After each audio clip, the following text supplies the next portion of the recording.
नेपाल आज पूरी दुनिया में चर्चा का केंद्र बना हुआ है और इसकी वजह है वहां के यूथ के द्वारा किया गया तांडव, और वो भी हिंसक तांडव।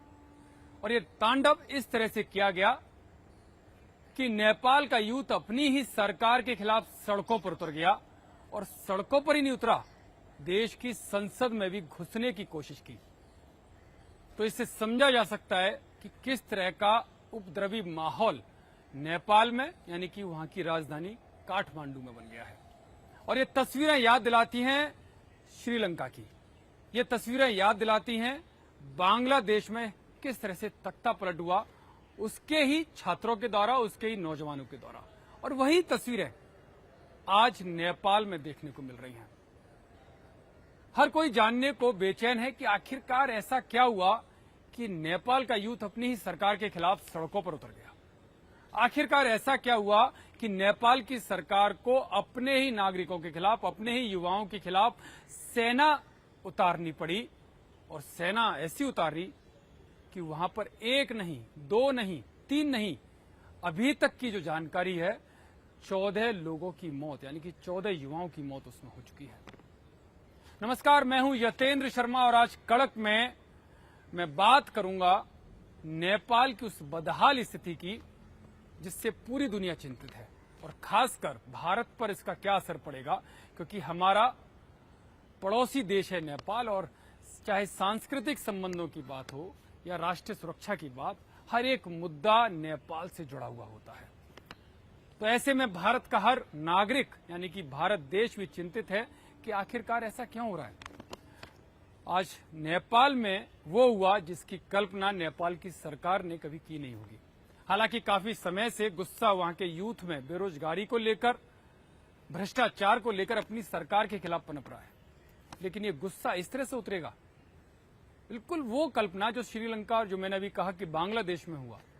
लेकिन इसके पीछे वजह क्या है? क्या सच में वही स्थिति है जो लोगों को दिखाई जा रही है, वही तस्वीरें हैं, या इसके पीछे कुछ और है? क्योंकि इसमें एक कॉमन एंगल सामने आएगा। जो चर्चाएं हैं, जो अफवाहें, क्योंकि मैं इसकी पुष्टि नहीं करूंगा, लेकिन जो नाम सामने आता है वो अमेरिका का सामने आता है, क्योंकि श्रीलंका का तख्ता पलट हो, बांग्लादेश का तख्ता पलट हो, और आज जो नेपाल में हो रहा है उसमें भी यही आरोप लगाए जा रहे हैं कि इसके पीछे अमेरिका है। इसकी शुरुआत कैसे हुई, पहले मैं वो आपको बता देता हूं।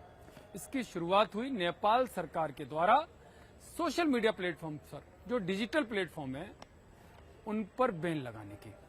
26 ऐसे ऐप्स हैं, जो मीडिया ऐप्स हैं, सोशल मीडिया ऐप्स, जिन पर नेपाल सरकार ने बैन लगाया। और ये बैन भी रातों रात नहीं, एक हफ्ते का समय दिया गया। वो समय क्यों दिया गया?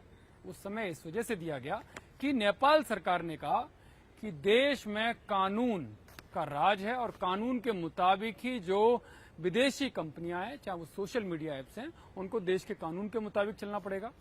ये हर कोई समझता है, क्योंकि जहां जिस देश में जो भी कंपनी बाहर की बिजनेस करती है या कोई काम करती है, तो उसे उस देश के जो संबंधित कानून है वो मानने पड़ते हैं। भारत में भी कई प्लेटफॉर्म्स, सोशल मीडिया प्लेटफॉर्म्स ऐसे थे जो मान नहीं रहे थे, लेकिन जब उनको डंडा किया गया, जब उनको कानून का डर दिखाया गया, तब वो धीरे धीरे लाइन पर आए।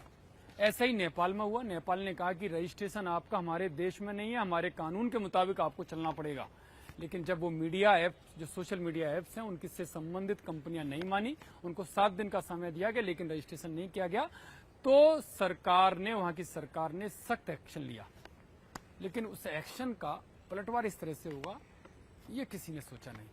और ये पलटवार भी कोई अचानक नहीं हुआ, इसमें भी बड़ी रणनीति, ये इन्फ्लुएंसर है, और खासकर एक बड़ा मोटी धनराशि जिसके पीछे लगाई गई, उसमें अमेरिका का नाम आया।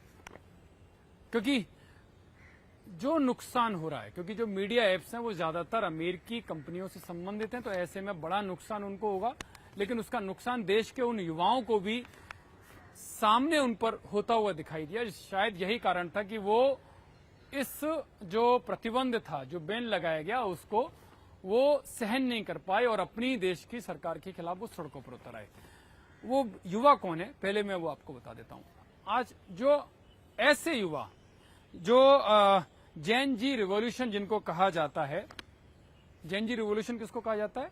कि वो युवा जो सोशल मीडिया, जो एप्स होते हैं, जिनसे वो काफी हद तक जुड़े होते हैं, चाहे वो स्मार्टफोन हो, चाहे वो डिजिटल टेक्नोलॉजी हो, चाहे इंटरनेट या सोशल मीडिया के अलग अलग ऐप्स, इनसे जुड़े हुए अपनी गतिविधियों को अंजाम देते हैं।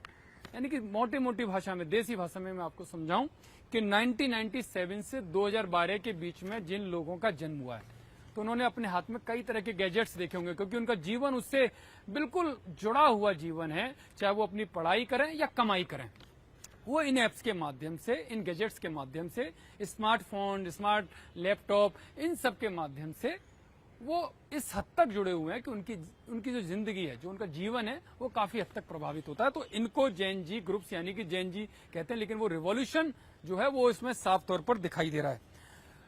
तो इसमें अमेरिकी कंपनियों का नाम सामने आया कि उसके इशारे पर किया गया, क्योंकि चाइना का भी इन्फ्लुएंस नेपाल के साथ काफी रहता है।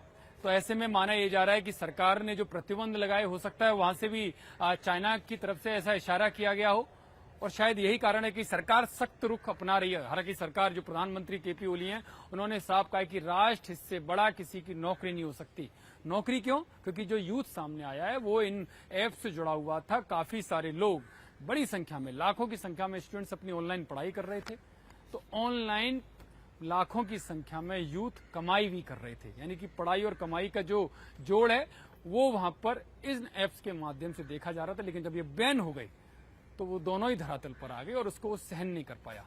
लेकिन राष्ट्र और देश का जो कानून है वो इग्नोर कर दिया गया, और अपनी पढ़ाई और कमाई है उसके नाम पर वो यूथ सड़क पर ऐसा उतरा कि उसने अपनी सरकार को नहीं देखा, अपनी संसद को नहीं देखा, और इस हद तक, मतलब हद की सारी लिमिटें तोड़ दी गई, हदें तोड़ दी गई, और वो इस हद तक विरोध प्रदर्शन हो गया। हालांकि सरकार की तरफ से अभी भी ये मैसेज दिया जा रहा है कि रजिस्ट्रेशन कराना ही पड़ेगा, क्योंकि राष्ट्र इससे ऊपर कोई नहीं है। लेकिन बड़ा सवाल है कि भारत पर इसका क्या असर होगा, क्योंकि बहुत ही आसान भाषा में समझा रहा हूं, क्योंकि भारत जो और नेपाल है, उनके संबंध रोटी और बेटी का संबंध हमेशा से रहा है। पूर्वांचल की तो डोर नेपाल से अनन्य तार जो है, अटूट जो बंधन है वो जुड़ा हुआ है। लेकिन देश की सुरक्षा भी इससे जुड़ी हुई है, क्योंकि जो बॉर्डर है वो काफी हद तक खुला हुआ है। और शायद यही कारण था कि सरकार को तुरंत, जैसे इस तरह के मैसेज आए कि काठमांडू में स्थिति अराजक स्थिति की तरफ हो गई है, अनकंट्रोल हो गई है, तो उन्होंने अपने जो सिक्योरिटी बल हैं, जो सीमा चौकसी बरतने वाले बल हैं, उनको अलर्ट मोड पर ला दिया गया। यानी कि सीमाओं पर मैसेज भारत की तरफ से साफ कर दिया गया। वो क्यों कर दिया गया? वो साफ इस वजह से कर दिया गया क्योंकि अगर नेपाल असुरक्षित होता है, अगर वहां इस तरह के हालात होते हैं, तो भारत की सीमाएं असुरक्षित होंगी, सुरक्षा पर असर पड़ेगा, और नेपाल की अस्थिरता का असर सीधा सीधा भारत पर पड़ेगा। राष्ट्रीय सुरक्षा के लिए चिंता पैदा होगी, और वैसे भी आतंकियों के लिए बड़ा आसान रास्ता माना जाता है, घुसपैठियों के लिए बड़ा आसान रास्ता माना जाता है। तो ऐसे में सुरक्षा बलों को अलर्ट रहने के निर्देश सरकार की तरफ से जारी कर दिए गए। अस्थिरता का सीधा असर अगर होता है लंबे समय तक, तो चीन अपने पैर पसार सकता है। और चीन के साथ संबंध कैसे हैं? एससीओ समिट को छोड़ दें तो चीन पर बहुत ज्यादा भरोसा नहीं किया जा सकता। ये सुरक्षा एजेंसियों का भी कहना है। ये ग्लोबल तौर पर भारत भी बहुत अच्छे तरीके से जानता है कि चीन पर कितना विश्वास करना है। तो ऐसे में चीन भी उसका फायदा न उठाए, उस स्थिति को भी देखना पड़ेगा। और व्यापार पर तो असर पड़ेगा ही, क्योंकि भारत और नेपाल के बीच व्यापारिक सांस्कृतिक संबंध तो पुराने हैं, व्यापारिक संबंध भी बहुत पुराने हैं, और इसका असर भी वहां पर पड़ेगा। और भ्रष्टाचार, यानी कि इसके अलावा रोजगार, क्योंकि बड़ा मुद्दा है। अगर वहां पर अराजकता पैदा होगी, वहां पर अगर बेरोजगारी होगी, तो वो सीधा घुसपैठ भारत पर असर डालेगी, और भारत के लिए भी बड़ी चिंताएं पैदा होंगी। तो ऐसे बहुत सारे कारण हैं जो भारत को बड़े करीब से असर डाल सकते हैं। तो ऐसे में भारत भी पूरी बारीकी से नजर देख रहा है। और दूसरा, जो वहां का जो युवा है, वो वहां के भ्रष्टाचार, नेपाल सरकार के भ्रष्टाचार से भी काफी परेशान है।